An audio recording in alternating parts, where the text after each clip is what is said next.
More than 100 British settlers vanished without a trace from the small settlement of Roanoke on the coast of what is now North Carolina. All that's left behind is the word Croatoan carved on the trunk of a tree. What happened to them? Did they all suddenly decide to join the traveling carnival? Was there a massive alligator attack? Were they vaporized by an alien ray gun? Or maybe it's none of the above. Maybe something sinister and terrifying happened to them, something so horrifying that it continues to haunt our nightmares even today. This is the first mystery in our series, America's First Mystery, the disappearance of the Roanoke Colony. When the first European explorers arrived in the New World, they encountered millions of people whose ancestors had crossed the Bering Strait land bridge thousands of years before. These explorers claimed these lands for their respective countries and started making plans for settlements. The first permanent English settlement would be at Roanoke. In July of 1585, the first group of English colonists arrived at Roanoke Island. This group consisted of about 120 men who were starving by the time they got there due to a lack of supplies. They lived off the land and were mostly sustained by the native tribes in the area. This group was led by Sir Francis Drake, who was famous for plundering Spanish ships along the coast of South America. His crew were pardoned felons, and they weren't exactly the best candidates for building a settlement. In fact, they weren't even supposed to be there at all. Their arrival on Roanoke was accidental. They had planned to go to the mainland, but a storm blew them off course. After a few months, they abandoned ship and headed back to England. They left no record of their landing, and it was until 3 years later that another group of colonists would arrive on Roanoke Island with orders to establish a settlement. This second attempt was funded by Sir Walter Raleigh, who was hoping to create a colony that could rival those of the Spanish and French. He named the colony after his close friend, Queen Elizabeth I, who had been known as the Virgin Queen during her lifetime. Because she never married, Raleigh hoped that the colony would thrive under the protection of the Virgin Queen. The colonists built homes and began farming. But once again, supplies were low and many of the colonists died due to starvation. Those who survived left the colony and returned to England.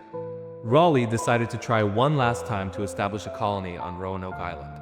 He sent out a group of 115 men, women and children in 1587. This group was led by John White, who was an artist and an experienced colonist. He had been part of the first group that landed on Roanoke in 1585, but he had left with the others when they realized how little hope there was for survival.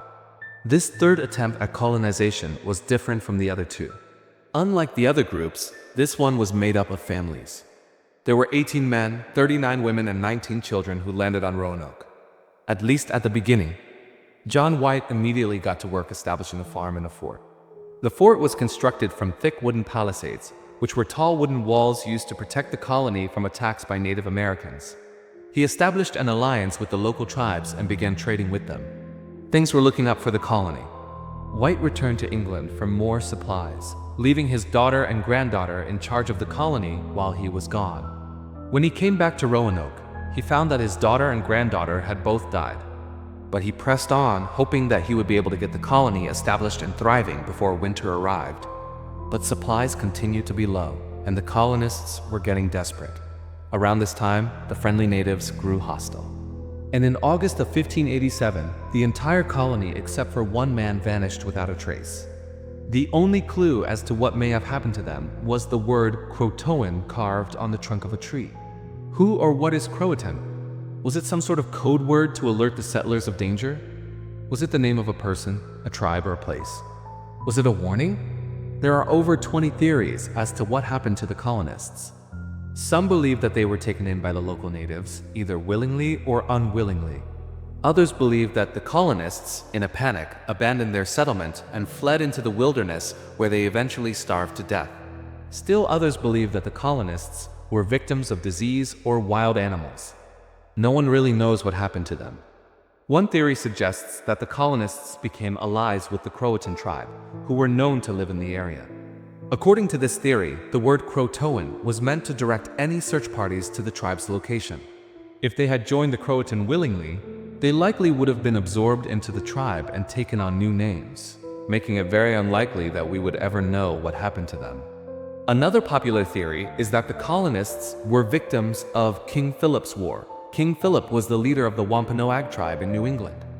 His name actually was Metacomet. But he was given the name Philip by the colonists because he was the son of Massasoit, who they had been trading with for years. The colonists thought that Philip was a great leader, and they wanted to make sure that he knew that they were a threat. So they gave him the name of the King of England at the time. Philip's war would be fought between the English colonists and the natives in New England between 1675 and 1676.